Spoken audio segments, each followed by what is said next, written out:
मुखं करोति वाचालं पङ्गुं लङ्घयति गिरिं यत्कृपातमहं वन्दे श्रीगुरुदीनतारणं वञ्चाकल्पतरुभ्यश्च कृपासिन्धुभ्यश्च पतितानां पावनेभ्यो वैष्णवेभ्यो नमो नमः।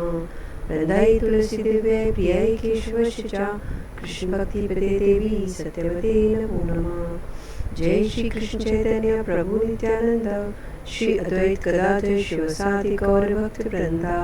हरे कृष्ण कृष्ण कृष्ण हरे हरे, हरे Ram Ram Ram Hare Hare. My humble and pranam to all. This is an humble service for the satisfaction of Sri Guru Ram Gandharvika Gopijan Vallabhji and my spiritual master Sri Srila Bhakti Nishkam Shanta Maharaj.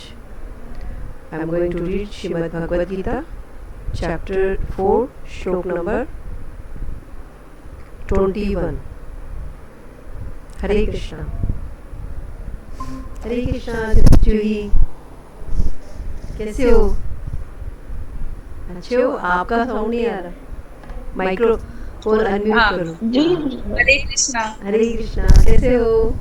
मैं बढ़िया हूँ, आप कैसे हैं? अच्छे हो? मैं ठीक हूँ। और बहुत दिनों से मिले नहीं थे, बात नहीं हुआ था। एक्चुअली 2-3 दिन से मैं थोड़ा बिजी हो गई थी, कॉलेज में लेट आ रही थी यूनिवर्सिटी से, तो कर नहीं पा रही थी। फिर कुछ गेस्ट भी आ गए थे संडे में, तो हम लोग आज जो है श्रीमद् भगवद गीता का 4th चैप्टर स्टार्ट कर 4th चैप्टर में 21st श्लोक पढ़ रहे हैं, ठीक है? ध्यान से सुनना, बहुत अच्छा है। और कैसा रहा? कुछ बात कुछ करना है आपको? और मैं आपके फ़ोन का भी वेट कर रही थी, श्वेता ने बताया था कि कॉल करना था, बात करना था। हाँ जी। मैं सोचा था शायद कल फ़ोन करोगे, मैंने बोला था श्वेता को कि कल 11 बजे के बाद कॉल कर ले। फिर अगर मैं कॉल नहीं उठा पाऊंगी तो मैं कॉल बैक कर लूँगी किसी भी समय जब मुझे टाइम होगा, ऐसा मैंने बोला था जी। चलो हम लोग स्टार्ट करते हैं। श्रीमद् भगवद गीता की जय। श्लोक number 21। Okay, I am not sure, I think share आपकी स्क्रीन पे आ गया, दिख रहा है ना? आ गया ठीक आ गया। ओके।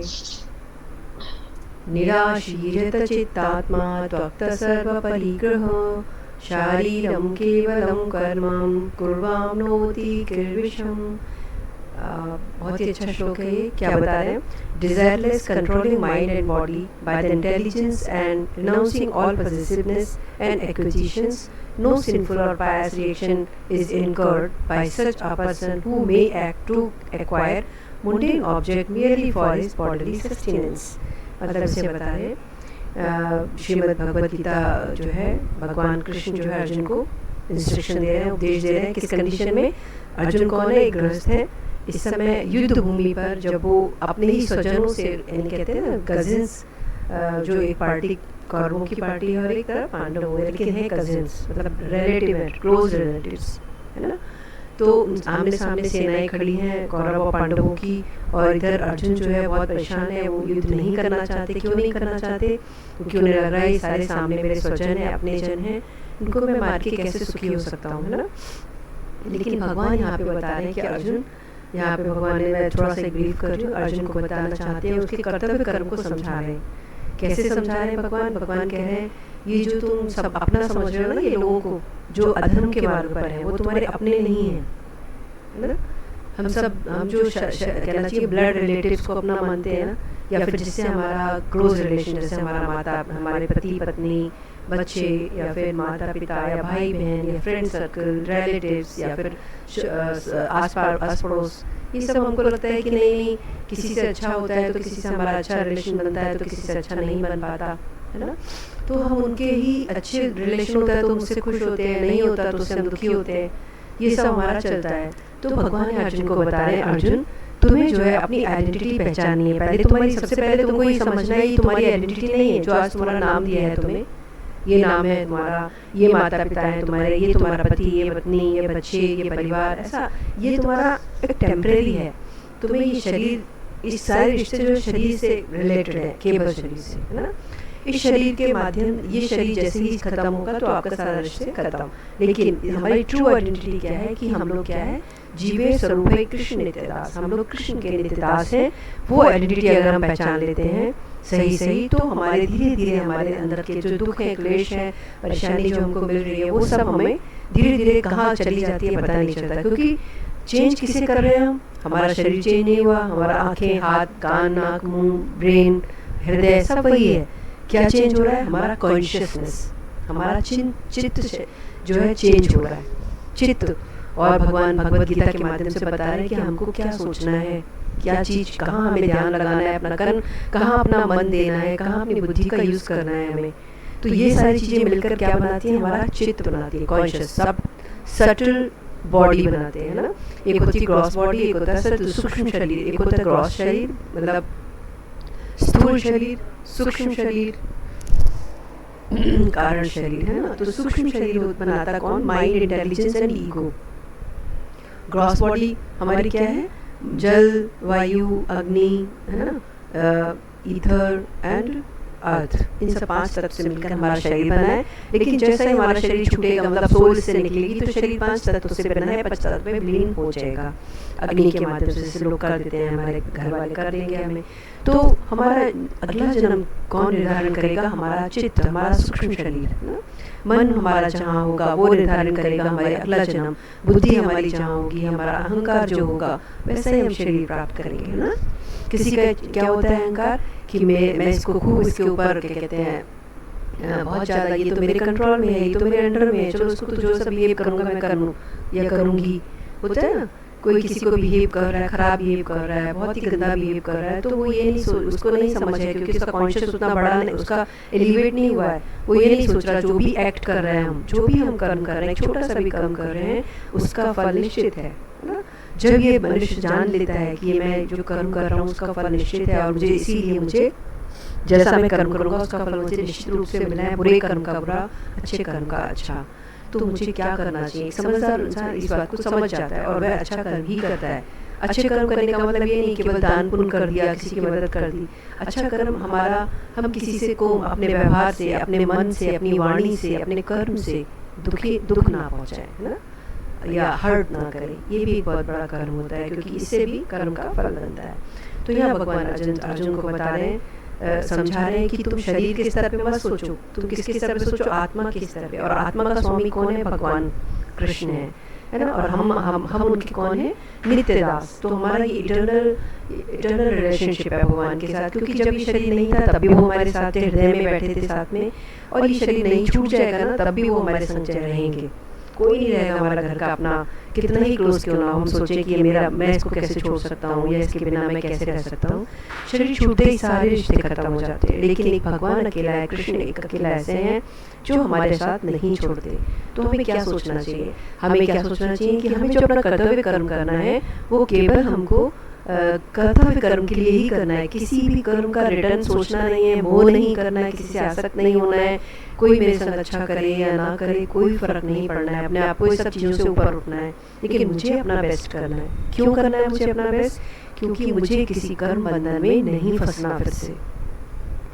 जब हम हमारा अच्छा कर्म, कर्तव्य कर्म करेंगे तो इसका मतलब है कि हम अपना जो है, जैसे भगवान यहाँ पर अर्जुन को यही बता रहे हैं कि तुम अपने शरीर के स्तर पे मत सोचो। शरीर के स्तर पे सोच रहा है इसलिए वो दुखी हो रहा है कि ये देखो कैसे मेरे भाई बहन, अपने बंधुजन हैं मेरे, जो कि मुझे मारने के लिए तैयार खड़े हैं, लेकिन मैं नहीं मारूंगा, ये मुझे भले ही मार दे, मैं नहीं मारूंगा, ऐसा सोच रहा है अर्जुन।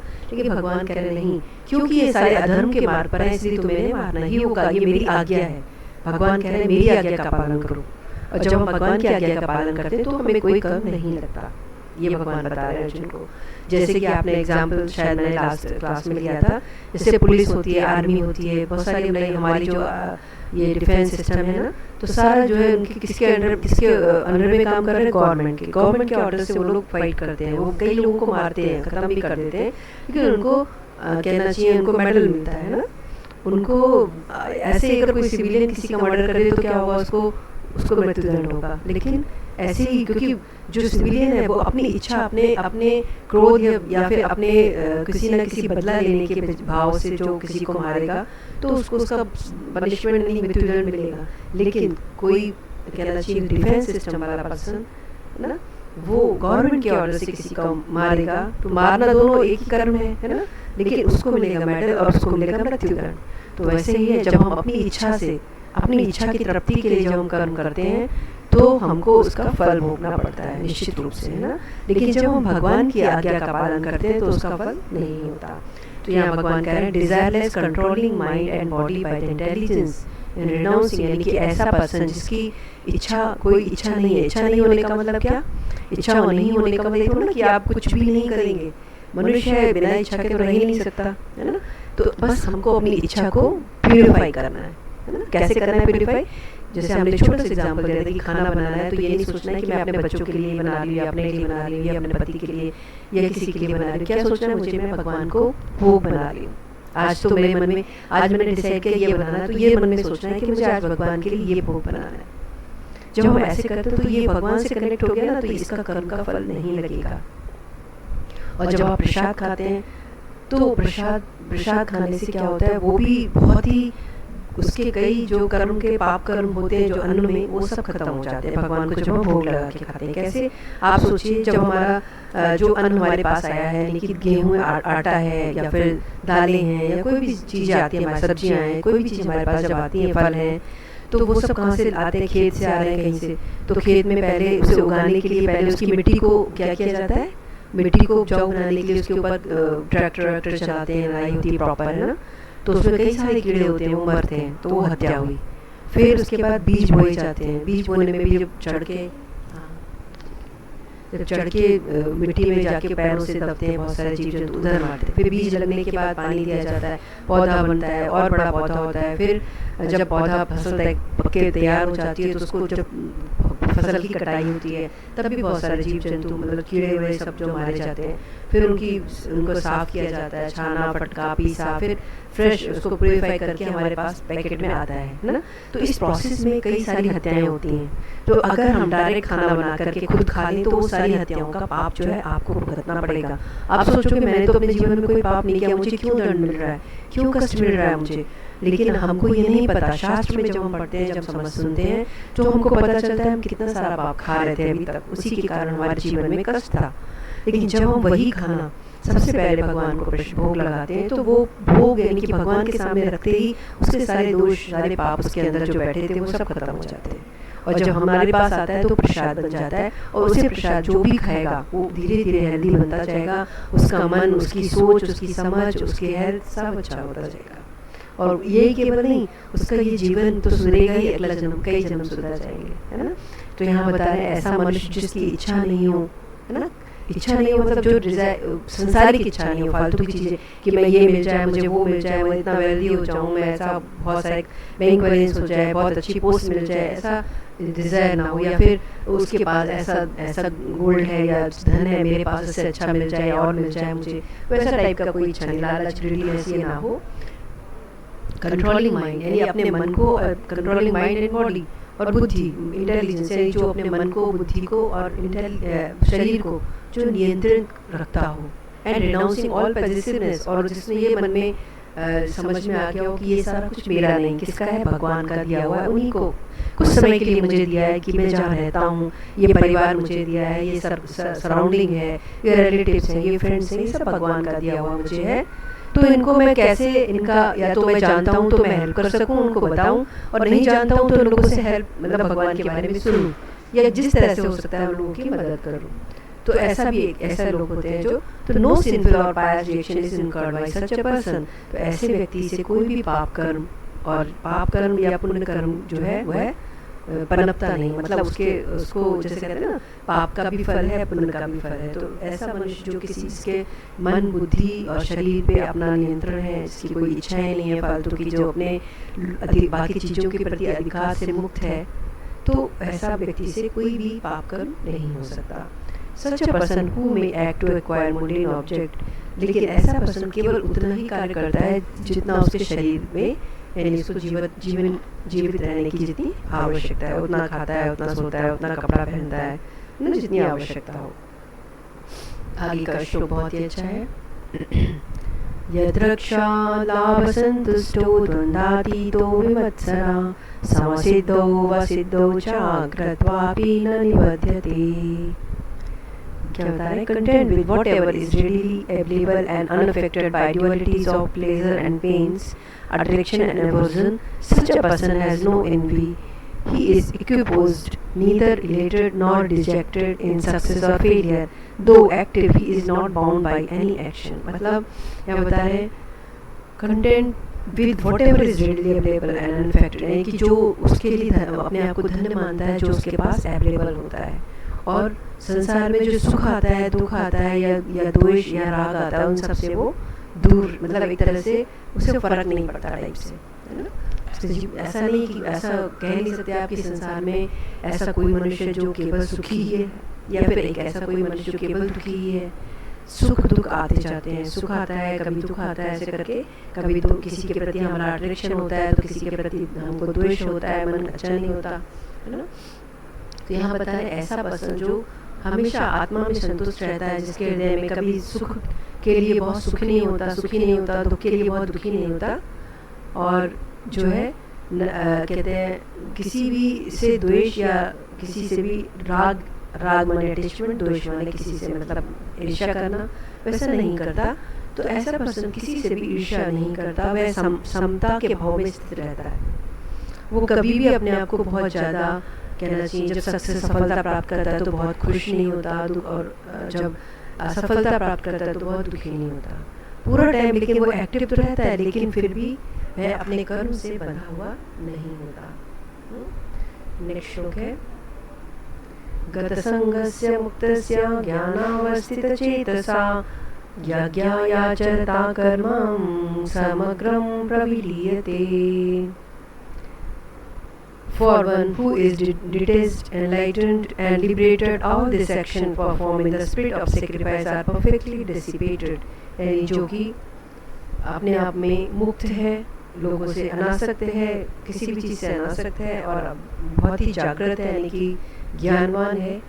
तो all this action perform in the spirit of sacrifice are perfectly dissipated, यानी उसके सभी जो कर्म है वह कैसे हैं, एक त्याग की स्थिति में, त्याग की इच्छा से होते हैं, तो वह उनका कुछ भी कर्म का फल उसको प्राप्त नहीं होता, उन सबसे ऊपर रहता है, उठा रहता है। इसी कमेंट्री है, the action of one practicing the yoga of selfless action do not lead to apurva as considered by the philosophers known as karma mimamsa. According to their ethical yet atheistic ideology, the karma mimamsa or mundane rationalists claim that pious action produces an unseen subtle potency known as apurva, which must fructify at the appropriate time after death. क्या बता रहे हैं, कुछ लोग जो निष्काम योग को प्रैक्टिस करते हैं, वो उनको do not lead to apurva as considered by philosopher, वो उनको ऐसे अपूर्व कोई टेक्निकल टर्म बताया गया है, जो कि बताते हैं कि कुछ जो फिलोसफर्स थे, जो कर्म मीमांसा को की फिलोसफी को जो फॉलो करते हैं, यानी कि सांसारिक सही कहते हैं ना कि भाई क्या गलत है क्या सही है, इस चक्कर में इस चीज़ को समझते हुए चलते हैं। तो ऐसे जो ऐसे वो बोलते हैं कि जो ऐसे पायस नहीं शुद्ध और बिना मतलब किए हुए जो एक्शन होते हैं, कर्म होते हैं, वो जो है जीवन के यानी कि मृत्यु के बाद, कहते हैं ना कि जैसे हमारे मृत्यु ये कर्म किया है हमने तो उसे मृत्यु के बाद मिलेगा, ऐसा जो है उस चीज़ को सटल पोटेंसी को यानी कि छोटा सूक्ष्म रूप में जो अपूर्व होता है, कर्म होते हैं हमसे, वो ये सोचते हैं कि वह जीवन मृत्यु के बाद हमको मिलेगा। The conception that this fruit can later be shared by others is meant to show the eternality of karma or action, but it ignores the presence of the supreme autocrat. मतलब वो ऐसा सोचते हैं, कुछ लोग होते हैं जो संसारिक बताते हैं ना अपने आप में बहुत ज्ञानी हैं, ऐसे कुछ कर्म मीमांसा के अनुसार नहीं, कर्म मीमांसा यानी कि जो कर्म जैसा हम कर्म कर रहे हैं उसका फल जो है हमको हमारे कर्म के अनुसार मिलेगा, ऐसा सोचते हैं ना। तो कुछ लोग ऐसा सोचते हैं, तो वो उस चीज़ को इग्नोर कर देते हैं कि सुप्रीम ऑटोक्रेट यानी भगवान भी है कोई, सुप्रीम अथॉरिटी भी है कोई। वो सोचते हैं ठीक है जैसा कर्म करेंगे वैसा फल मिलेगा, वो भी जाने के बाद हमको, लेकिन भगवान को उतना नहीं मानते। ऐसा कुछ लोग होते हैं ऐसे जो कर्म नहीं मानता है, इनके मुंडेन कहना चाहिए, जो केवल मानते हैं कि कर्म ही सब कुछ है ना। हरे कृष्णा। जी ठीक है, तो आगे बता रहे हैं, so the statement of Shri Krishna समग्रम प्रविलीयते, ऑल एक्शंस आर डिसिपेटेड, यानी कि सभी सारे के सारे कर्म जो हैं उसी में लीन हो जाते हैं. Ought not to misinterpret to mean that the action of liberated soul cause some such remote worldly consequence or approve, rather the Lord indicate that the action offered to him by the selfless karmayogi do not cause any subsequent reaction to be either enjoyed or suffered by others in this mundane plane. जबकि भगवान क्या कह रहे हैं? भगवान कह रहे हैं, वो लोग कहते हैं कि कर्म ही सब कुछ है ना, कर्म के अनुसार ही हमको फल मिलता है, वो तो है, लेकिन जो भगवान के शरणागत होता है, यहाँ भगवान बता रहे हैं कि जो अपने कर्म का फल मुझे अर्पण कर देता है, तो उसके लिए विधान कुछ अलग ही होता है. वो कर्म के बंधन में नहीं फंसता ना, मतलब वो सफ़र नहीं करता कि मैं ये कर्म अच्छा किया है तो उसको मैं एंजॉय करूँगा, ये कर्म गलत किया है तो उसको मैं सफ़र करूँगा, ऐसा नहीं होता जो भगवान के शरणागत होता है. आगे श्लोक है, ब्रह्मार्पणम ब्रह्मवहे ब्रह्माग्नौ ब्रह्माहुतम ब्रह्मैवेवतेन गंतव्यम ब्रह्मकर्म समाधिना. क्या बता रहे श्लोक में? The latter is Brahma, the oblation is Brahma, offered by Brahma into the fire of Brahma. One whose consciousness is fully absorbed in Brahma action certainly attain to Brahma, the absolute. क्या बता रहे हैं कि जिसका consciousness, Shri Krishna, जिसका consciousness जो है केवल भगवान में फिक्स्ड है, वह जो है फाइनली जो है भगवान को ही प्राप्त करता है, ऐसा बताया इसमें. ब्रह्मार्पणम ब्रह्मवै ब्रह्माहुतम ब्रह्मैवेवतेन गंतव्यम ब्रह्मकर्म समाधिना. नेक्स्ट श्लोक है, देवमेवापरे यज्ञं योगिना पर्युपासते ब्रह्मग्रावपरे यज्ञं यज्ञेनैवोपजुह्वति. इसका मीनिंग है, some yogis offer sacrifice to the demigods and others offer the self into the fire of Brahma by vibrating the pranab mantra Om. यानी कुछ लोग जो है हवन करते हैं देवी देवताओं का, योगी, और कुछ लोग जो है भगवान के मतलब ऑफर द सेल्फ, यानी अपने आप को भी भगवान को समर्पित करते हैं, और कुछ लोग जो है कैसे ओम मंत्र का उच्चारण करके भी, ये बता रहे हैं भगवान. श्रोत्रादीन्द्रियाणेयने संयमाग्निषु जुह्वति शब्दादीन् विषयानन्या इन्द्रियाग्निषु जुह्वति. Some offer their senses of hearing, touching, seeing, tasting and smelling into the fire of self-control, yet others offer the sense object of sound, touch, form, taste and smell into the fire of the senses. क्या बता रहे हैं? कुछ लोग जो है अपने इंद्रियों को, है ना, इंद्रियों को सब ऑफर देयर सेंसेस, यानी अपनी इंद्रियों को किसमें ऑफर, सेंसेस ऑफ हियरिंग, सुनने की, छूने का, देखने का, टेस्ट करने का, स्मेल करने का, into the fire of self control, यानी कि अपने आत्म नियंत्रण की अग्नि में क्या करते हैं? ऑफर कर देते हैं, समर्पित कर देते हैं कि नहीं, मैं आत्मनियंत्रित हूँ, मुझे वही देखना है जो मेरे लिए मेरे आध्यात्मिक मार्ग में जो सही हो, मुझे वही सुनना है जो मेरे इस मार्ग में आगे बढ़ा के ले जाए, वही देखना है जो मुझे इस मार्ग में आगे बढ़ाए, वही प्रसाद खाना है, भगवान का महाप्रसाद खाना है जो कि मुझे मेरे आत्मा को, क्योंकि प्रसाद से ही सबसे पहले प्यूरिफिकेशन शुरू होता है ना, हमारी आत्मा, हृदय, मन, बुद्धि, पूरी इंद्रियाँ जो है हमारी शुद्ध हो. स्मेल भी मुझे वही करना है जिससे मेरे इस आध्यात्मिक जीवन में जो है बाधा ना पड़े. ऐसे ये नियंत्रण होता है, इसे कहते हैं. कुछ लोग ऐसे होते हैं जो योगी कह लीजिए या भक्त कह लीजिए, जो आत्मनियंत्रित होते हैं, और कुछ लोग ऐसे होते हैं जो अपने सेंसेस हैं, जैसे उनका ऑब्जेक्ट कौन सा, साउंड ऑब्जेक्ट किसका है? कान का, ईयर्स का, टच किसका है? स्किन का, फॉर्म किसका है? आँखों का, टेस्ट किसका है? टंग का, स्मेल किसका है? नोज का, वो भी into the fire of the senses, यानी कि वो भी अपनी आत्म नियंत्रण करके अपने जो कहना चाहिए अपने इंद्रियों के जो ऑब्जेक्ट्स हैं उनको भी बहुत ही ज़्यादा कंट्रोल रखते हैं कि उन्हें क्या करना है, क्या नहीं करना है, क्या देखना है, क्या नहीं देखना है, क्या खाना है, क्या नहीं खाना है, बहुत ज़्यादा से चलते हैं. सर्वाणि इन्द्रियकर्माणि प्राणकर्माणि चापरे आत्मसंयमे योगाग्रो जुहति ज्ञानदीपते दीपिते. Shloka number 27. Again, there are the yogis who offer all the functions of senses and the life force into the yogic fire of self-purification ignited by knowledge. अब यहाँ आगे भगवान बता रहे हैं अर्जुन को कि अर्जुन, ऐसे भी लोग हैं, ऐसे भी ज्ञानी हैं जो अपने सारी इंद्रियों के कार्य जो हैं, अपने इंद्रियों के सारे कार्य और सारे अपने जीवन की प्राण शक्ति जो है वो अपने आत्मशुद्धि में ज्ञान के द्वारा जो आत्मशुद्धि है उसमें लगा देते हैं. हरे कृष्णा. कृष्ण.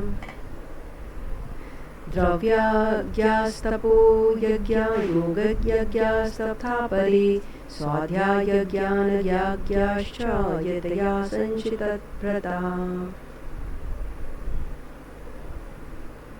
आगे श्लोक में बताएं.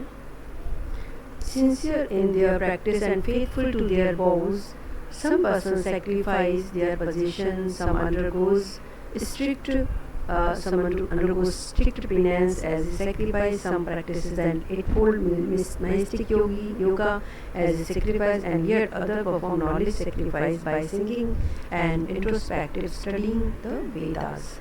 यानी यहाँ बता रहे कि कुछ लोग जो सिंसियर प्रैक्टिस यानी कि बहुत ही गंभीरता से सिंसियरली जो प्रैक्टिस करते हैं और विश्वास के साथ जो है अपने दृढ़ एक कहना चाहिए, कहते हैं ना हम लोग ने हमने एक संकल्प लिया है, एक वो लिया है, वाव क्या बोलते हैं इसको, प्रण लिया है. ऐसे लोग भी हैं जो प्रण लेते हैं अपने पोजीशन यानी अपनी जो धन संपत्ति है जो भी है उसको सैक्रिफाइस करते हैं और बहुत ही ज़्यादा स्ट्रिक्ट पिनेंस यानी कि तप के मार्ग में बढ़ते हैं, जैसे कि राजा जड़ भरत ने किया था ना. और ऐसे भी बहुत लोग हैं जो 8 फोल्ड योगिक सिस्टम है यानी कि पतंजलि का 8 फोल्ड मैस्टिक योगा है उसको फॉलो करते हैं, उसको कोशिश करते हैं. 8 फोल्ड मैस्टिक योगा कौन सा है? इसमें 8 फोल्ड मतलब 8 तरीके 8 स्टेप्स हैं. यम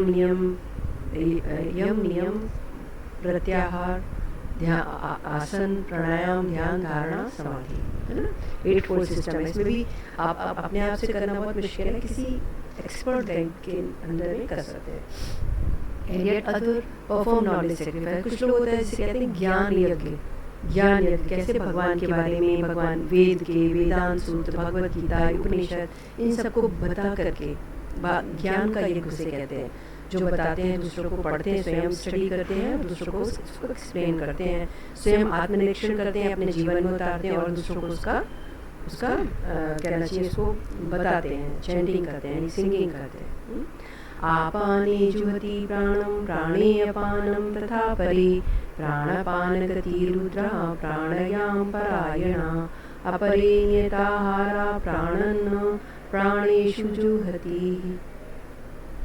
श्लोक नंबर 29 श्रीमद् भगवद गीता चैप्टर 4. आगे बता रहे भगवान. Others practice breath control, closing the right nostril and inhaling through the left.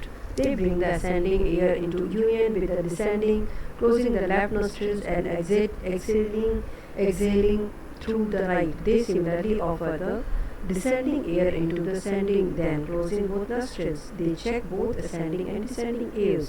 Yet other practitioners of sense control offer all the senses into the life airs by reducing their food intake. यहाँ बताया जा रहा है किस तरीके से लोग अपने आत्मनियंत्रण करने की कोशिश करते हैं ना. तो कुछ लोग ऐसे करते हैं प्राणायाम के द्वारा, ब्रीथ कंट्रोल के द्वारा, जैसे पता ही है आपको क्या बोलते हैं उसको, कपालभाति, है ना, कपालभाति करना या अनुलोम विलोम करना. उस तरीके से अपने एक नॉस्ट्रिल को बंद किया, दूसरे से लिया सांस, ऐसे करके अपनी ब्रीथ को कंट्रोल करने की प्रैक्टिस करते हैं और अपने खाने को कम करते हैं. ऐसे लोग भी होते हैं. सर्वे पेते यज्ञविदो यज्ञक्षयितकल्मषा यज्ञशिष्टाशमृतभुजो यान्ति ब्रह्म सनातनम्. आगे बता रहे हैं भगवान. All these persons are known of sacrifice, purified by sacrifice, enjoying the nectarian remnants of sacrifice, they attain to eternal plane of the absolute. यानी कि ये सारे के सारे लोग जो हैं, जो त्याग को जानते हैं, वो अपने आप को शुद्ध करते हैं, प्यूरिफाई करते हैं. किससे? त्याग करने से, enjoying the nectarine remnants, और जो अमृत समान जो कहना चाहिए भगवान का प्रसाद है उसको लेते हैं, और इस तरह से वह एक एब्सोल्यूट प्लेन को अटेन करते हैं, प्राप्त करते हैं। हरे कृष्णा। आज इतना ही, नेक्स्ट बाकी हम लोग नेक्स्ट क्लास में लेंगे, ठीक है। आप लोग के मन में कोई बात या कोई क्वेश्चन है तो आप लोग कर सकते हैं। हरे कृष्णा। हरे कृष्णा। हरे कृष्णा।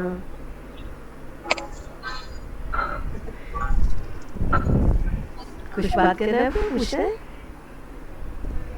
चलिए ठीक है, फिर हम लोग क्लोज करते हैं। हरे कृष्णा। हरे कृष्णा।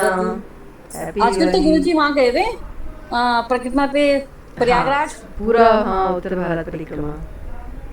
तो इधर कब तक पहुँचेंगे? अब तो पहुँच गए हैं, कल ही पहुँच गए थे रात में। कहाँ पे? वृंदावन साइड में। अच्छा, वृंदावन पहुँचे। तो रिटर्निंग कब है उनकी? वापसी मेरे ख्याल से 7 या 8 तारीख। 7-8 दिसंबर। दिसंबर नहीं, नवंबर। हाँ, नवंबर दिसंबर तो बाद में जाके। हाँ।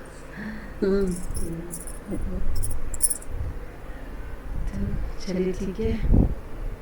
हाँ जी, हैप्पी दिवाली सबको। बहुत बहुत शुभकामनाएं। आपको भी शुभकामनाएं। 31 कह रहे हैं ना? हाँ जी, हाँ जी।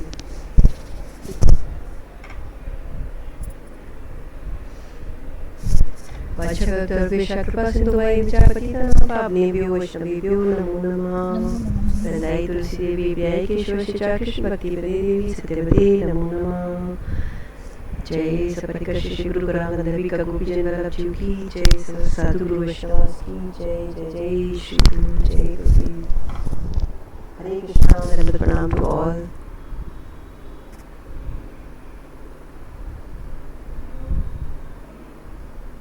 दंडवत प्रणाम टू ऑल।